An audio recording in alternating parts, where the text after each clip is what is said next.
Gen Z women are suffering. So we already know that Gen Z women have the shortest lifespan of any group of women in the last 100 years. They have the highest rates of control alt self deletion. They have the highest rates of control alt being deleted. They have the highest rates of mortality during pregnancy. It's absolutely insane.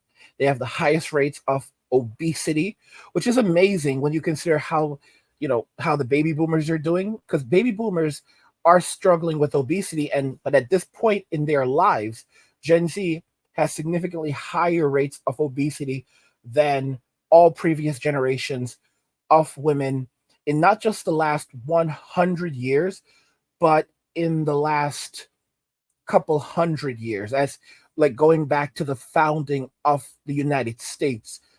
And if we want to just like go over the last 400 years, this is going back to pretty much every country, every predominantly westernized white speak, predominantly white English speaking country. They have the highest rates of obesity in the last 400, 500, or even 1000 years. And I'm not exaggerating. The statistics are very, very firm on this. The average age at which Gen Z is passing away is at 25 right now.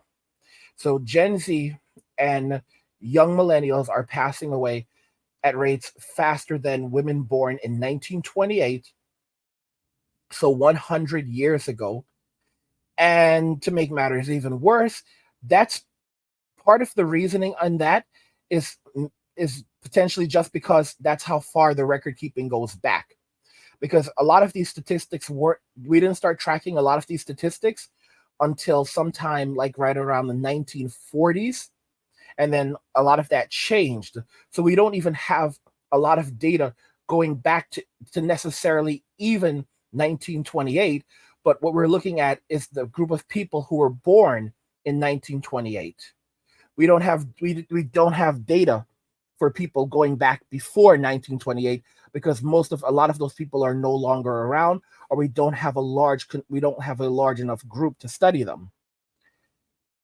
This is so it's really, really striking. In reality, it may be far above 100 years. Gen Z women may actually be passing away faster than women born in the 1800s, or even before the 1800s. And their rates of poverty is also substantial. The quality of life, their well-being is significantly lower than women who are also born in 1928. So they are more likely to live in poverty today than women who were born 100 years ago, roughly 100 years ago. Like I said, we don't even have the numbers for women going back before 1928. So it's potentially much worse than that. We're talking about going back to the 1800s or even 1700s. They have the lowest lifespans of women going back 100 years. They have the highest rates of poverty going back to women 100 years ago. They have the highest rates of being deleted, of being control alt deleted, and self deletion going back 100 years ago, which is as far back as we can go. It's insane. And the rates at which they're losing their jobs is also substantial. Their rates of poverty is insane. And a lot of y'all are like, I don't believe it. They will always have a man to take care of them. They have the simp economy. Many of you are living in delusion yourselves now. Women are not gods, but they've convinced the world in Western society that they are untouchable and unstoppable, and that they will always survive because society will always provide for them. There's always some simp that will provide for them, and and nothing will ever change that. And many of you are not using your heads. When it comes to single childless women, society does not really care about these women as much as you think. The women that society cares about are single mothers. That society cares about are women who are using the system to help extract wealth and resources from men, and reallocate that to the state. So married women who get a divorce, when they get a divorce, they are helping to reallocate that money to the state from the man through the lawyers are getting a cut, the judge is getting a cut, the city, the state is getting a cut. Okay, all of these fees, everything. So they're getting a large cut. When it comes to child support, the state actually takes out a loan against the child support for 18 years or more, depending on what state you live in, because some states require that a man continue paying child support even after the child turns 18. I think in New York, it can go all the way up to like 25 or 26, depending on the circumstance. If they're like in school. So, I mean, y'all need to wake up and realize how serious this is because the state is getting large cuts from this. This is the reason why you can never discharge child support. If you owe child support, you will always owe child support. You cannot discharge child support. You have a better chance of discharging your student loans than you do of discharging child support because the state will never let that go. They take out a loan against that amount of money. So when it comes to single women, if a woman is single, she has no children, she's not married, she's not helping the state to extract wealth and resources from the man, then what value is she providing to the state? Because she is only as valuable as her ability to reallocate wealth from the man to the state. If she's not helping to reallocate money from the man to the state through child support, through divorce, or some other means, she is not providing value to the state, and hence the state is not inclined to provide value to her. So you're going to see, and we're already seeing it, all of these single women who are ending up homeless. And while there are many social safety nets for these women, they're not as widespread as you believe. So they're there. And for women today, homelessness is a choice, but don't get me wrong, it's still very, very real. And the simp economy is beginning to dry up. A lot of the simps are taking the simp economy overseas to the Philippines and other countries and doing their simping over there. And a lot of these simps, they don't have that kind of money to be some woman's come up. Despite what you may be hearing, the economy is just not that great. And modern women have put themselves in this situation. They are suffering really, really bad right now. You have all of these girl bosses on social media that have gone bankrupt. They thought they were going to go out and open a business, start a brand, and they were going to do all of these amazing things, and they didn't need a man.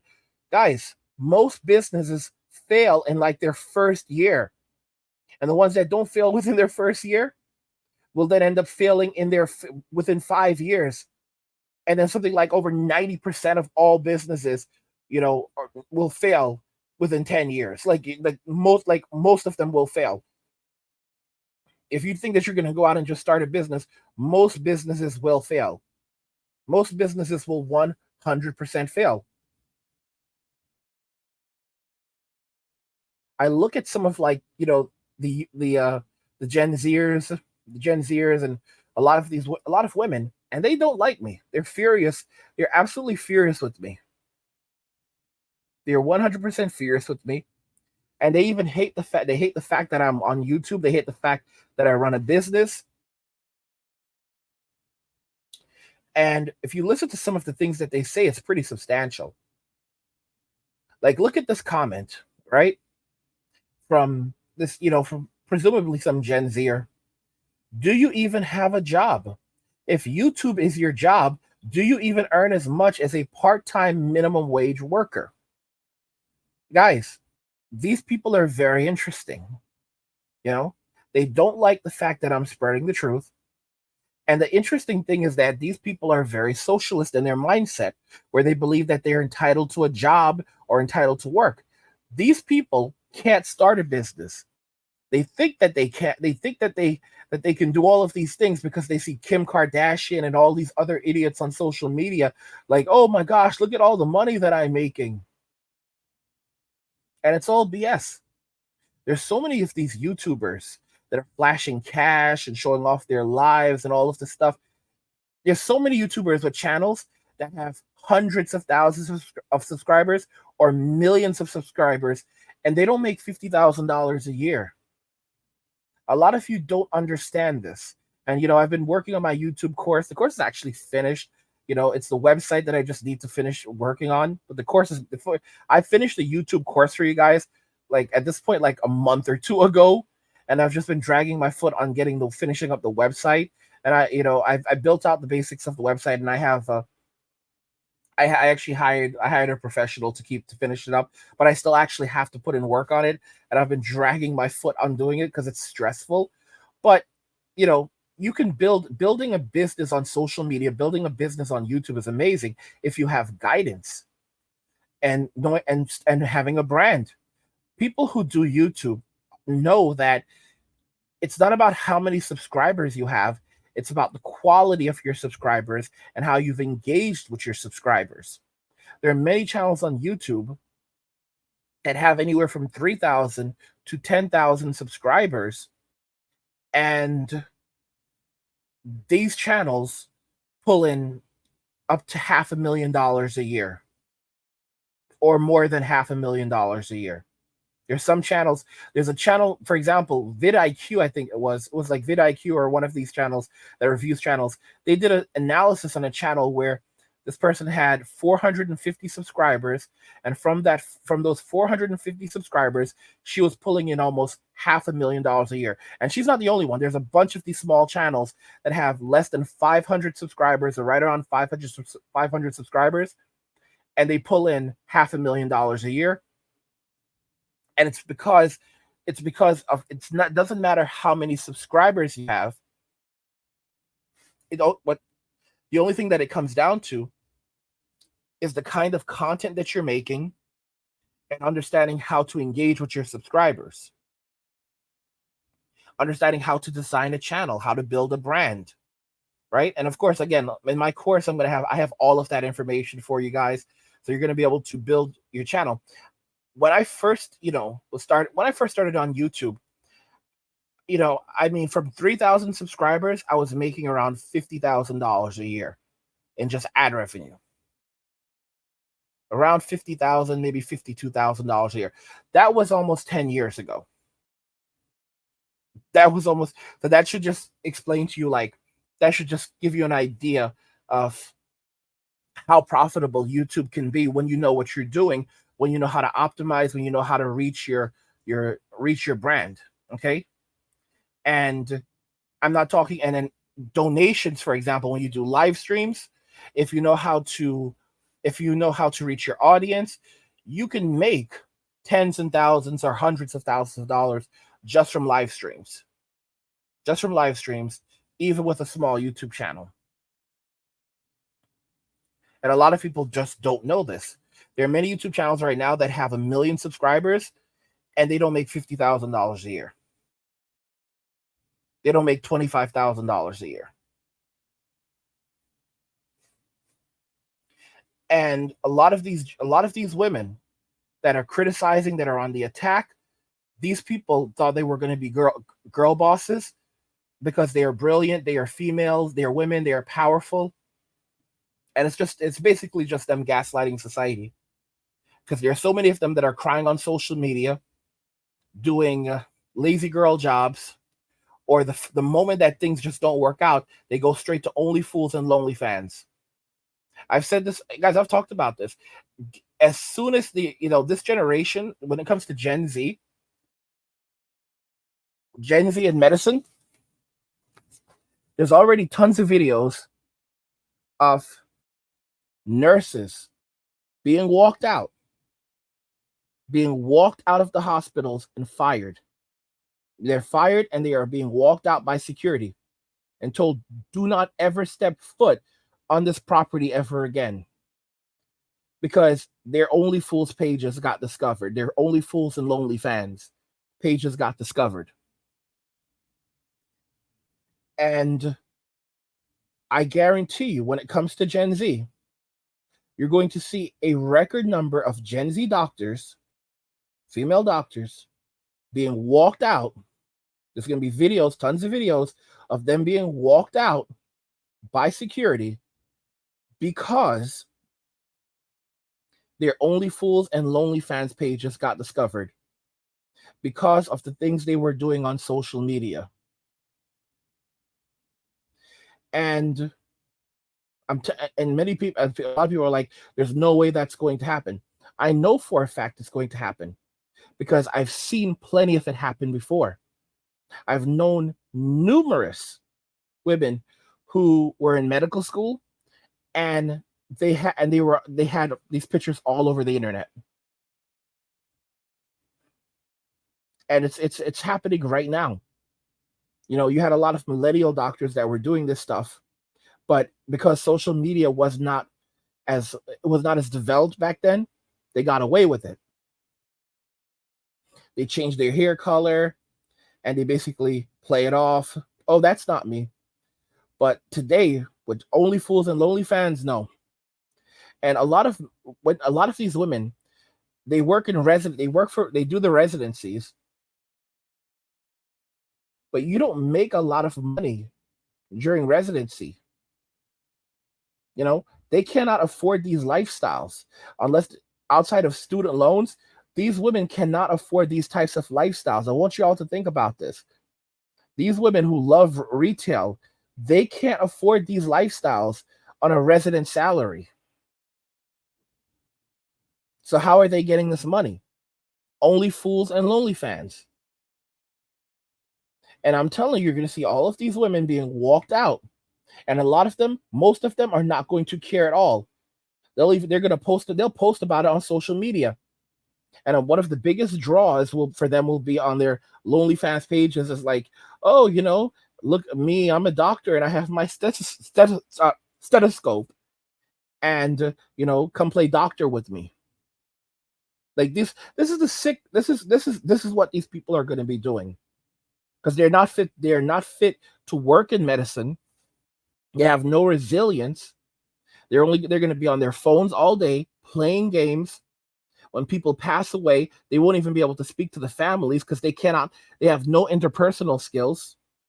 They're some of the coldest, meanest, narcissistic, evil people you will ever meet in your entire life. They're dishonest. Many of them will be committing fraud, telling lies when they have to document things.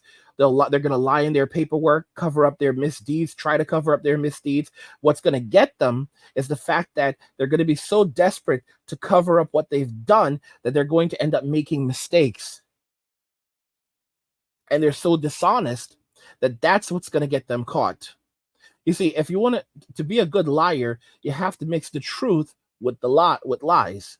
Mix the truth with the lies, and that's how you become an effective liar. Gen Z, they're so dishonest that they're going to just keep on lying and lying and then lying some more. So as a result of that, everything is going to start to look inconsistent. And it's because of that inconsistency why they're going to get into trouble. But the crazy thing is that going forward, a lot of the time, it won't even be the Gen Zers that really get into most of the trouble. It's going to be the people who are supposed to be overseeing the Gen Zers. If you're working as a resident, you're supposed to be overseen by an attending. So it's going to be the attendings who get into a lot of trouble because they're going to say, well, did you not check this work? What about the head nurse? Like was no one overlooking the work of these people? And a lot of them are going to get by on it. They're going to get by on it and say, I was not being properly supervised and I was very burnt out. We were working all of these hours. I had all of these people coming in. I'm so tired. These are some scumbags. These are some scumbags. They're gonna say that they're victims. They're gonna start breaking down and crying, throwing the biggest pity parties that you ever see and blaming everyone around them, including the nurses.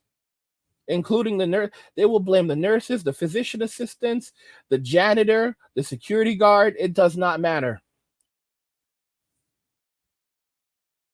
A lot of these people, Gen Z, they are going to be hungry and homeless because the future is not bright for them. They have no resilience, despite the fact that they're like, oh, we just added 300,000 jobs to the economy. Everyone is struggling to get a job right now. How strange is it? The economy is thriving, yet no one can get it. No one is able to get a job right now. I'm telling you right now, it's so bad that eventually people are going to say, yeah, it's obvious that the statistics aren't working. So we're going to have to look at another way of measuring the health of the economy because what we're seeing in the economy and what people are actually describing is not aligning. Right now, people are suffering. 70% of people are living paycheck to paycheck. 70% of people in the United States report that they're living paycheck to paycheck, but we're in a healthy and thriving economy that's adding hundreds of thousands of jobs every single month. And we have one of the lowest unemployment rates in history, even though people are reporting that they're not able to find jobs, specifically Gen Z.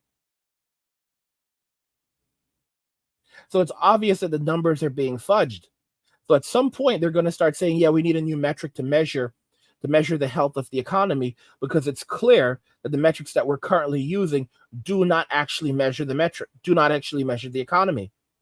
And you're going to have banks and all these other companies doing it, regardless if they actually release these numbers or not, but they're going to have to, because if they don't start using different metrics, they're going to see their businesses starting to suffer and plummet. For example, there's a record number of people withdrawing their money from the banks. There's a record number of people filing for bankruptcy. There's a record number of people, falling into extreme debt and poverty. But this doesn't align with the economic numbers. So when that ends up happening, they're going to have to say, well, you know what? We're losing money and we're completely at risk.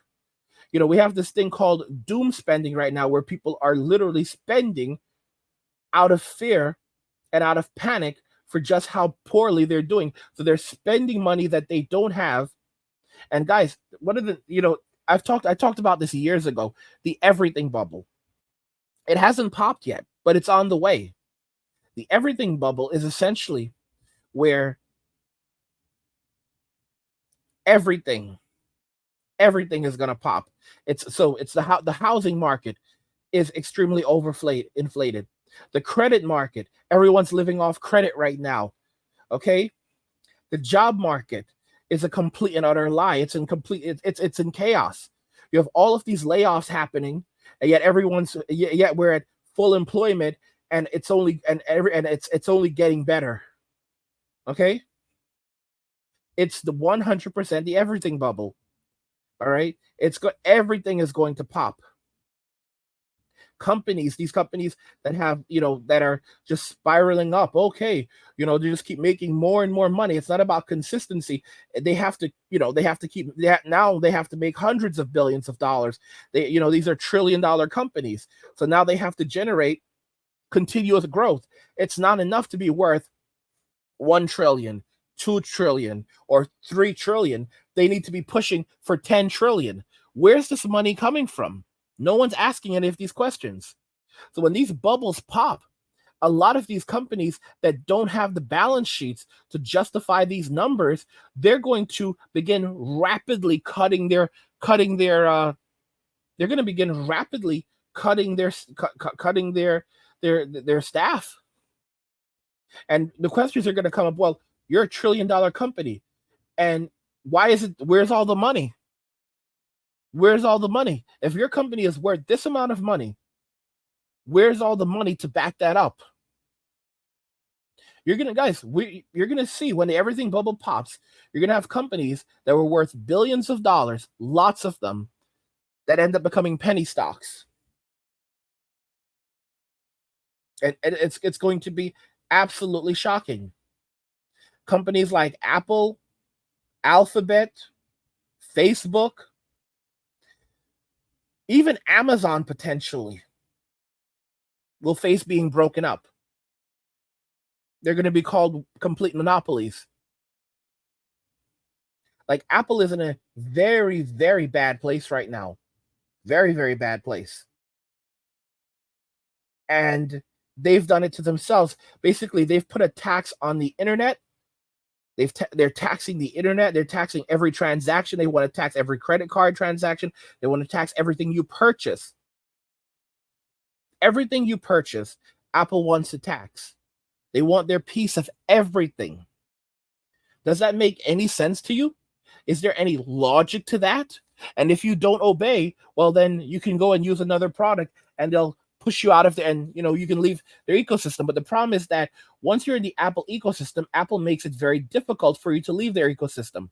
They make it very difficult for you to transfer your messages from they make it very difficult for you to move from, let's say, from iPhone to Android. They do this deliberately. So moving things like your messages, moving your applications, creating incompatibility. They do these things. If you sign up for Netflix on an iPhone, Apple needs to get their cut from Netflix. They need to get their 30% cut from Netflix if you sign up for Netflix on an iPhone. Does that make any sense to you? It is a tax on the internet. It's a tax on every service. And there are only two choices. Either you use an iPhone or you use an Android. And in the United States right now, Apple essentially owns 70% of the smartphone market, and it's actually growing. How is it growing? Because something like 80 to 90% of all smartphones used by Gen Z is an iPhone. And it's like that in countries like South Korea as well. It's really bad. South Korea, where Samsung essentially owns, Samsung contributes a lot to the economy. I mean, a substantial number of people in South Korea work for Samsung. Like, literally, it's very normal, to just go work for Samsung. The only reason why Samsung is actually still surviving is because it's not because of their smartphone business. It's actually because of their electronics business. You're like, electronics, you mean smartphone? No. Samsung makes semiconductors. They make chips. They make the parts that go into smartphones, televisions, and devices, and then they sell these products to other companies, including Apple. Many of the first iPhones that were made used Samsung products and parts. It's just a fact. That's one of the reasons why. That's one of the few reasons why Samsung, the primary reasons, the actual reasons why Samsung is able to survive. But in terms of the smartphone market, Apple is only continuing to grow more and more. And they hold such a large portion of the market, and they're essentially taxing the market, that it's getting to the point where soon they will be taxing the federal government. Because if people in the federal government are using iPhones to do this service and that service, Apple's going to tax them too. So eventually, everyone is paying Apple's tax, 30%. And that creates serious problems for the consumer, because what companies end up having to do is pass that on. So if you have Netflix and it costs $15 for Netflix, if you sign up through the website, then it's like, okay, cool. But if you're using an iPhone, then it's going to cost you 30% more. Okay? So now, as to where you were once paying, $15, if you're using an iPhone, now you're going to be paying closer to $20, because the Apple needs to take their 30%. Okay? It's crazy, but that's just the reality of it. That's how it goes. And that it doesn't just hurt people in the Apple ecosystem. It also hurts people outside of the Apple ecosystem, because that results in Apple saying, okay, well, if we're losing money here, we're going to have to offset some of that by charging people outside of the ecosystem more. So you end up paying more, because, for example, Netflix says, well, we're going to have to charge people, more in the Apple ecosystem. So we're going to have to tack on more here, but it's still not enough because we're losing money. So we're going to have to raise prices as well for people outside of the Apple ecosystem to offset the losses that we're taking in the Apple ecosystem. And when you have 70% of people using an iPhone, you start to see the numbers right there, where basically everyone is paying an Apple tax. So even if I don't have an iPhone, even though I'll use Android exclusively, I'm still paying the Apple tax because they have to offset the Apple tax by charging me more because Apple is ripping off everyone in that ecosystem. It's insanity. In the EU, they've already required Apple to allow other stores onto the iPhone, but that's only in the EU.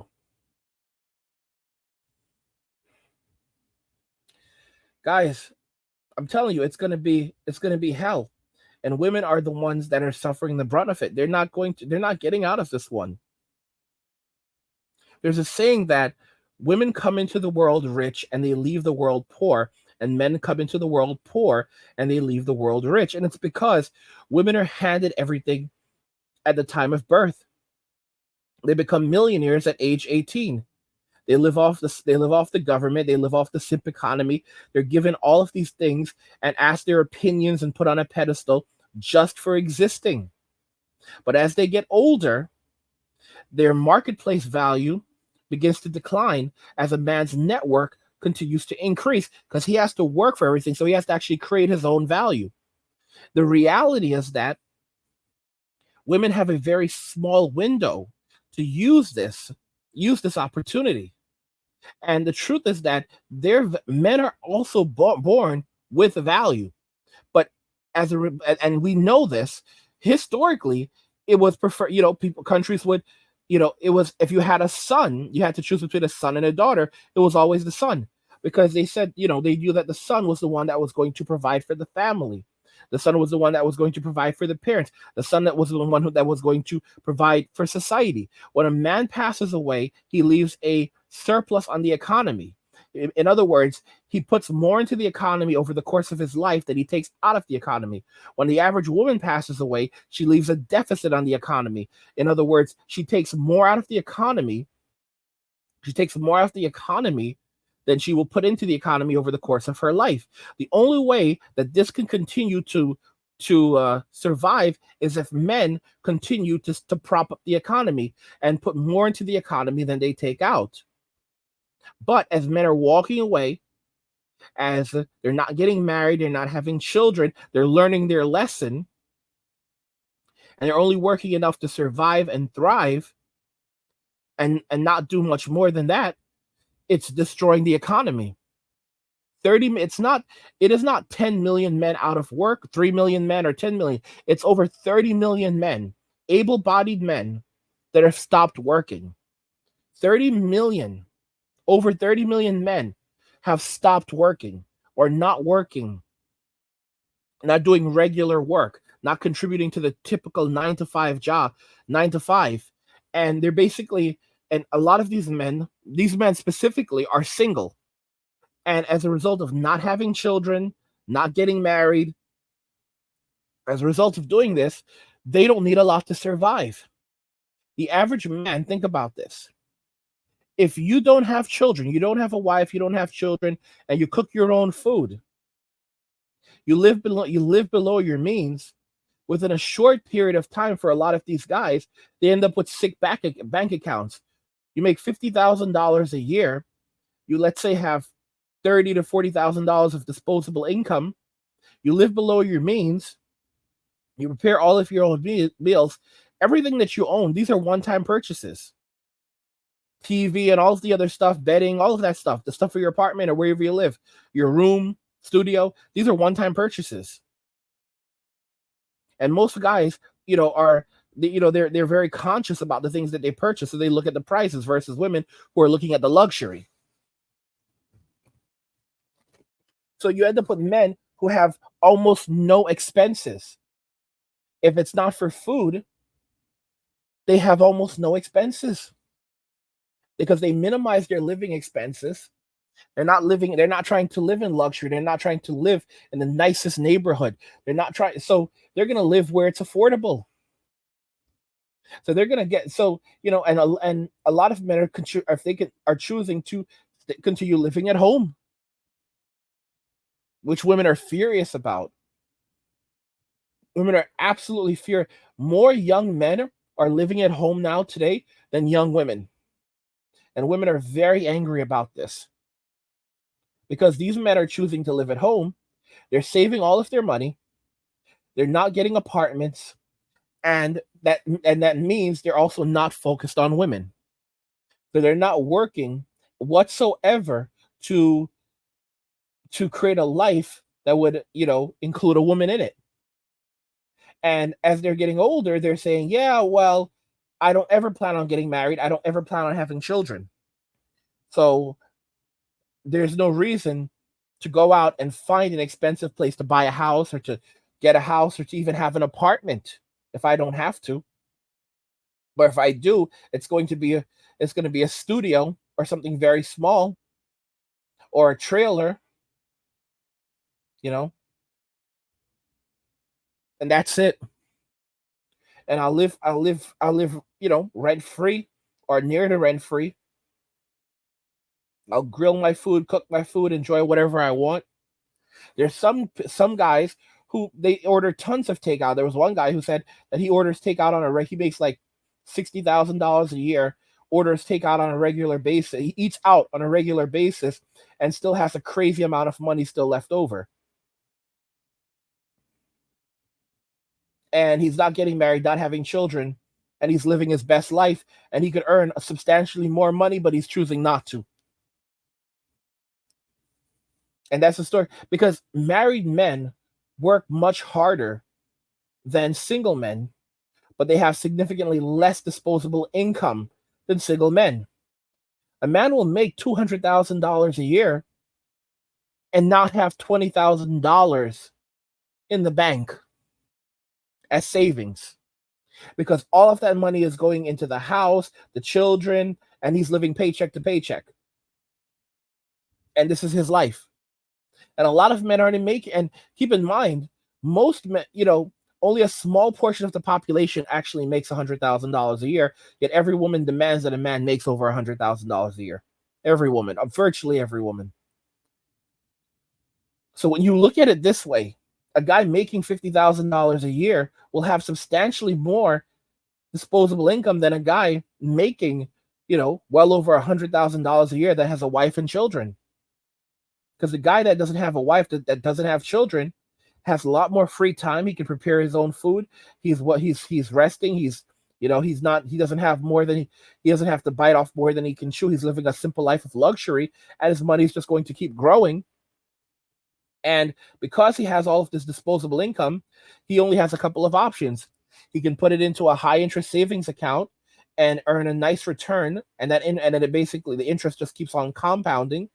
He can put it into crypto.